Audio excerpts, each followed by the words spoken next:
Magandang araw po sa inyo lahat. Welcome po sa panibagong video natin dito sa Makapili TV. Medyo sesegue lang po tayo ng konti. Medyo lalabas lang tayo ng konti dito sa issue nila Atty. Libayan. Pero ito, pag-usapan din natin to tungkol sa, sa politika. Kasi medyo mainit na rin kasi ito. Yung tungkol dito sa SMNI ni Apollo Kibuloy, ni Pastor. Kasi nangyayari ngayon, gustong ipasuspinde ng Kongreso yung SMNI dahil doon sa nangyaring kontrobersiya doon sa mga anchor nila, sa mga parang yung mga host nila doon na nagpapakalat daw ng maling impormasyon, so parang fake news. So panoorin natin itong reaction dito ni Banat Bay. Bago natin simulan yan, yun nga, maglalambing muna ako sa inyo. Kung sakaling hindi ka pa nakasubscribe sa channel na to, pakipindot naman yung subscribe button. At the same time, pakilike na rin po. Wala naman pong bayad yan. So, panoorin natin itong reaction video ni Banat Bay tungkol dito sa pagsuspinde o yung gustong pagsuspinde ng Kongreso dito sa prangkisa ng SMNI ni Pastor Apollo Kibuloy.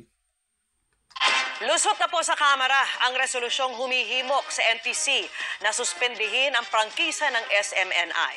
Samantala, dumulog naman sa Korte Suprema ang mga kabiyak ng mga host ng SMNI na nakadetain sa Kamara.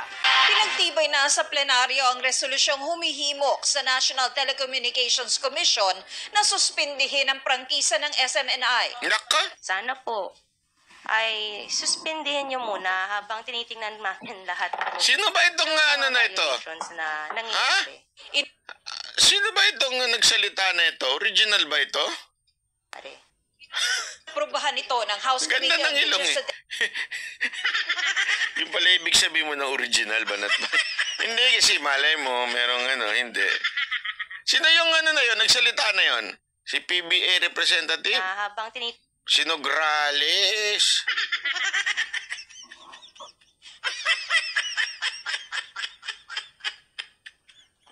natin lahat po ng mga violations na nangyayari. Inoprobahan ito ng House Gusto ko Committee... yung bulaklak mo, ate, ha? Hindi, maganda naman yung bulaklak. Ano na naman nasa isip niya? Yung bulaklak niya sa tenga. Ay, hindi pala bulaklak yun. Ipit pala yun. Na habang tinitingnan natin lahat po ng mga violations na nangyayari. Inoprobahan ito ng House... Tingnan nyo dito sa, sa kaso nito ng SMNI. Medyo dinidikdik ng todo rito ng Kongreso. Tingnan nyo kasi yung nangyaring pagdikdik nila doon sa nakaraan sa ABS-CBN. Sa ABS-CBN, hindi nila nire-request na suspindihin yung ABS-CBN nung dinidinig pa yung renewal ng prangkisa nila. Wala silang resolution na suspindihin muna yung pag-ere ng ABS-CBN sa mga programa nila kahit na iniimbestigahan yung kaso ng ABS-CBN. Dito, sa SMNI ni Pastor Apollo Kibuloy, gusto kagad nilang ipasuspindi kagad yung prangkisa ng SMNI habang iniimbestigahan pa lang. So dito kasi nakikita ko ditong problema. Dahil nga si Pangulong Duterte, 'di ba binabanatan niya si Speaker Romualdez. Itong mga kongresistang to, sabi nga ni Banat Bay, mga sip-sip kasi to kay Romualdez. So ginigipit nila yung SMNI dahil kay Pangulong Duterte. Kasi si Pangulong Duterte may programa doon sa SMNI kay Pastor Apollo Kibuloy. At the same time, magkaibigan po yung dalawa. So, ang nangyayari dito, parang nagiging collateral damage itong SMNI para lang balikan si Pangulong Duterte. Kasi nga, hindi nila kaya si Pangulong Duterte. Tandaan nyo, nag-iisa lang si Pangulong Duterte laban sa buong Kongreso na kaanib dito sa puwersa ni Speaker Romualdez. Ngayon, ang nangyayari, ang naiipit yung SMNI. So, anong panggigipit ng ginagawa ng Kongreso sa SMNI? Ito, iniipit yung prangkisa nila at gustong pasuspindihin or i-revoke na yung prangkisa nila. So, patuloy natin itong reaction dito ni Banat Bay. Committee on Legislative Franchises dahil sa mga paglabag umano ng Suara Sub Media Corporation, SMNI, sa ilang probisyon ng kanilang prangkisa ng konstitusyon at ng KBP Code. ang mga lumalabag sa tiwalang pinagkakaloob ng taong bayan ay dapat managot sa ilalim ng batas. The NTC may consider, Your Honor, but we take into account also the other jurisprudences in light of this. Naungkat din sa pagdinig kung sino ang ultimate Ito yung bagay na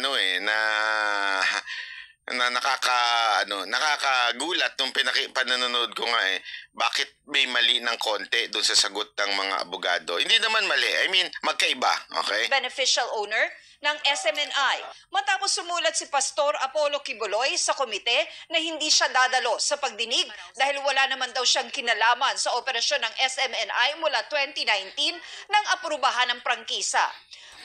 Alam mo, so wala daw siyang kinalaman sa dahil hindi daw siya pa nung time na yon 2019. Alam mo, kaya minsan ang hirap din, pasensya na ho kayo SMNI ha. Pagpasensya nyo na po ha, SMNI, hindi ko kayo kinokontra, doon lamang po tayo sa tama. Kasi kung maaalala nyo nun, in-endorse ni Pastor Kibuloy si Marcos at si Sara Duterte noon. Pinag-pray over pa nga. Tapos after how many days, I think weeks or months, biglang sinabi ni Kibuloy na hindi niya ini-endorse si Marcos, si Sara Duterte lang. Kaya tuloy minsan, ang hirap, alam mo yan, ang hirap ipagtugmain yung mga sinasabi nila. Kaya nakakaano tulad nito, magkaiba yung sinabi ng abogado. Alam mo yung gusto kong suportahan ng SMNI dahil sila ay hindi dapat matanggal, hindi ho dapat Kaya lang, sana SMNI, meron lang akong payo, baka naman pwedeng mag-usap-usap kayo, yung magkaanuhan kayo para pag nag-appear kayo, isa sinasabi ninyo. Bakit? Kasi may punto si Banat Bay doon. Tulad yan, paano ididepensa ng mga abogado itong SMNI kung iba yung sasabihin nila, iba yung sinasabi rin ni Pastor Apollo Kibuloy. Kasi si Pastor po, isa sa may-ari ng SMNI. Ngayon, kung iba yung depensa niya at iba yung depensa rin ng abogado, siyempre may confusing dun. Magkakaroon ng di ba, ng parang hindi tugma yung gusto nilang gawing depensa sa kamara para sa prangkisa nila.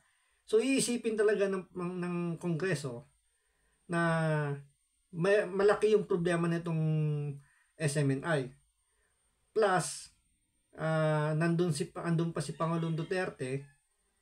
So talagang gigipitin nila yung prangkisa nitong SMNI. Medyo kumbaga sa kahit i-appeal pa to sa Korte Suprema, medyo kaya na nilang durugin yung depensa kasi nga magkaiba ng statement yung abogado at nung may-ari nitong SMNI. Magkakaiba? Ano nangyayari? Magkakaiba ang pahayag ng mga abogado ng SMNI. In 2018, Pastor Apollo owned 1.5% of the stock holdings of Suara Sub Media Corporation. But sometime in 2021-2022, he donated his shares to the cooperative. But based on our record, Mr. Chair, Pastor Apollo Kibuloy is the beneficial owner only in 2020. Iba rin ang mga nakasaad sa mga dokumentong isinumit. Magkaiba sila nung abogado. Sabi ko, ano ba yun? Sana nung nagkaiba na, tumahimik na lang yung isang abogado, magpiti ka na lang sila ng itlog. Alam mo yun? Hindi, sorry I mean, magkalabitan na lang sila. Ito. Yan yung sinasabi ko na di ba? Less talk, less mistake. Tulad nun, sigurado naman ako sigurado naman si Banat Bay din doon na dahil nga magkaiba sila ng statement, sana tumahimik lang muna kasi nga pwede pang gamitin ng ng Kongreso para lalong i-revoke or suspindihin yung kanilang prangkisa. Kasi nga ang layo ng depensa ng dalawa ng dalawang abogado, magkaiba sila ng sinasabi. So doon nalalagdagan lalo yung violation na pwedeng ikarga nitong Kongreso. Gaya nung kay Atty. Libayan, di ba? Dahil nga ang hilig niyang magsasalita sa social media, gawa siya ng mga reaction video niya dun sa tungkol sa kaso ni Rapi Tulfo dun sa Taob. Hindi niya namamalayan yung mga vloggers ni Rapi Tulfo, iniipon na yung mga yung mga sinasabi nila ron at gagamitin na bilang ebidensya. Kagaya dito sa kongreso na to, dahil sa sinabi ng abogado na magkaiba at iba rin sinabi ni Pastor Apollo Kibuloy, nakikita ka na nila ng butas yung SMNI. So, malaki-laki yung magiging tsansa na magtatagumpay rito yung Kamara na ma-revoke or masuspindi yung prangkisa ng SMNI. Ito, dito tayo. Magkaiba sila ng sagot eh. Sabi ko nga, ano nangyayari? Bakit kayo magkaiba ng sagot? Tapos iba pa yung dokumentong ibinigay.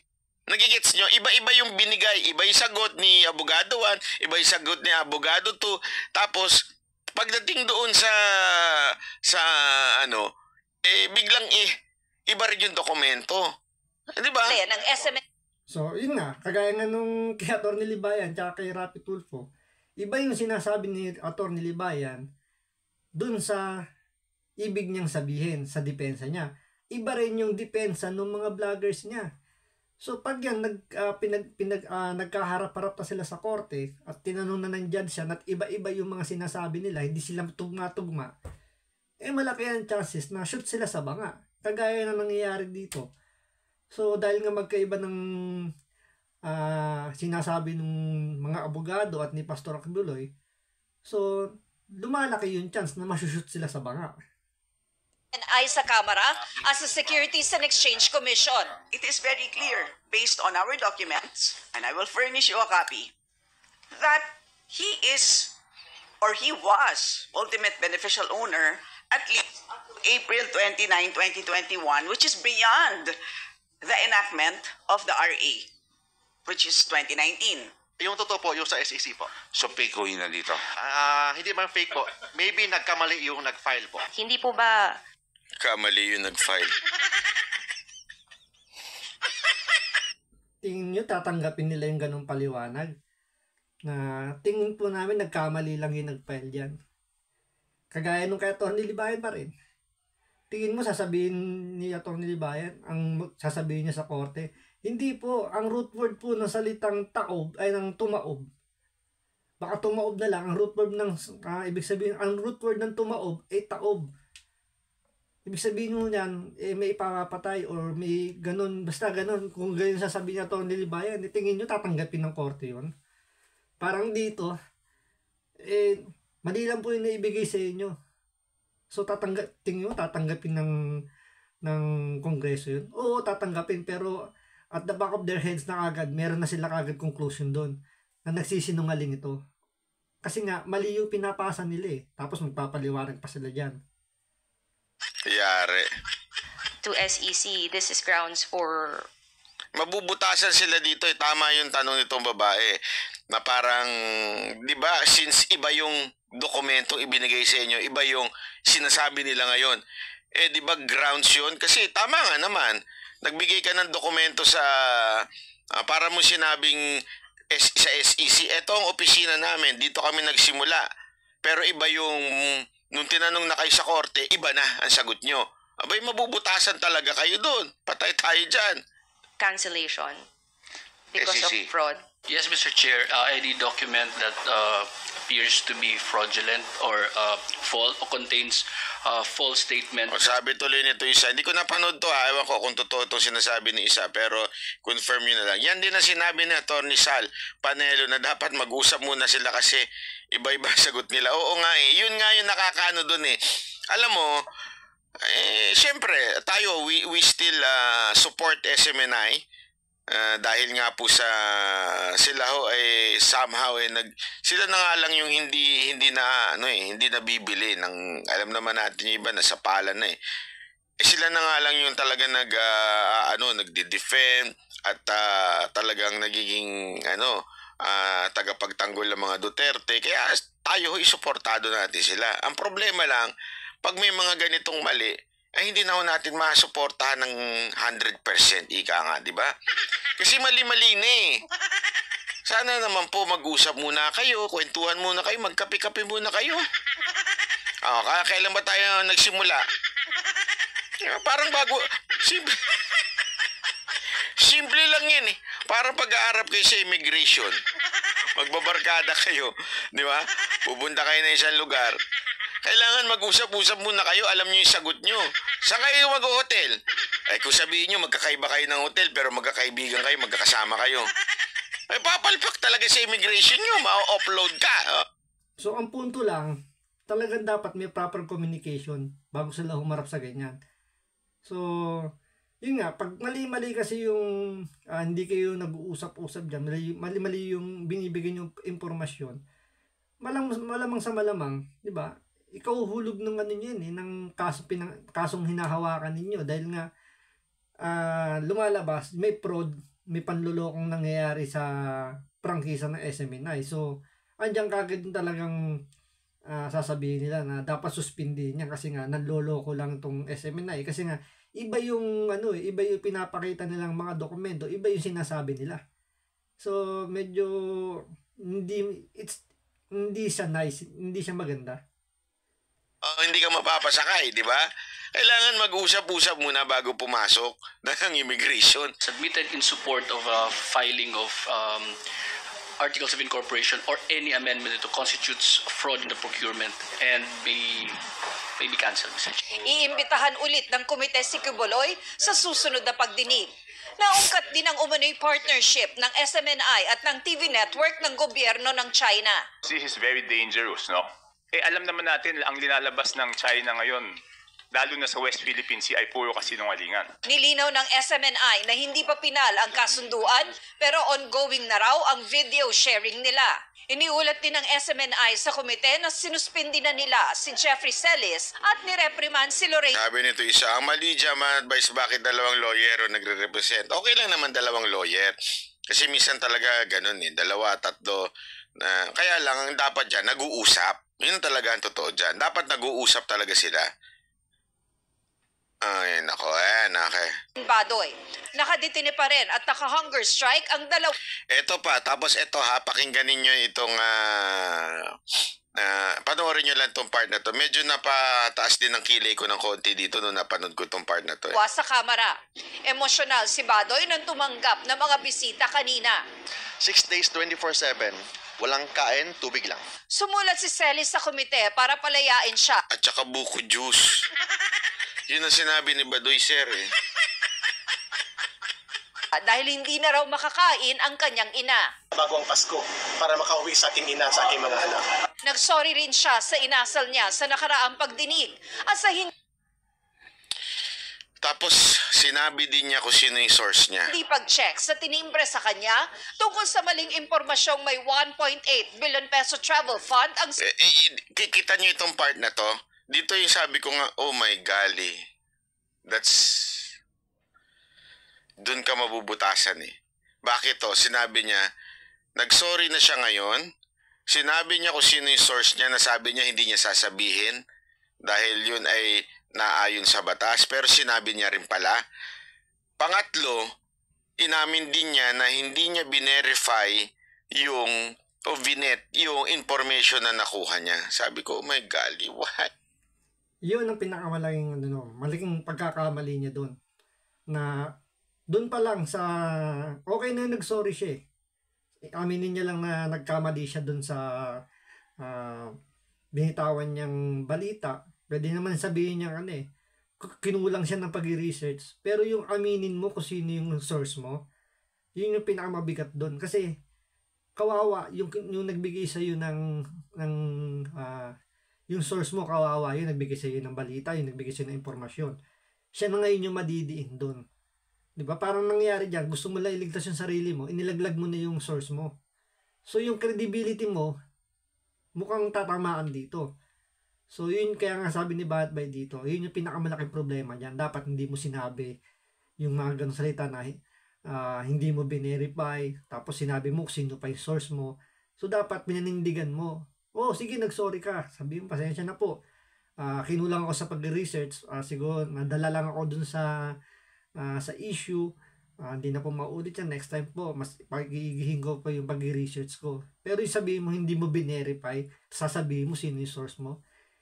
It's a big no. Why oh why? Diba? That is it's a basic, 'Di ba? Sa basic po 'yan pagdating sa mainstream media, especially if you are a TV host, basic po 'yan. Pag meron dumating sa iyo na balita at ikaw ay opinion maker, dapat mong i-verify kung totoo o hindi. Masusunog at masusunog ka pag hindi mo binerify yan. Patay ka talaga dyan. Di ba? Yun ang sabi ko, bakit naman ganun ka, Eric? Dapat nag-bet ka muna. Tapos eto ngayon, sabi niya, hindi niya papangalanan. Yung pala, pinangalanan din niya pala niya. Paano talaga mangyayaring ano niyan? Speaker. Binanggit na rin niya ang kanyang source sa Legislative Committee Chairperson. A name was given. So there is a source. Yes, there is a source. Okay, and I will have... Sabi nito, hindi po sinabi yung source, kinonfirm ng SMNI. Okay.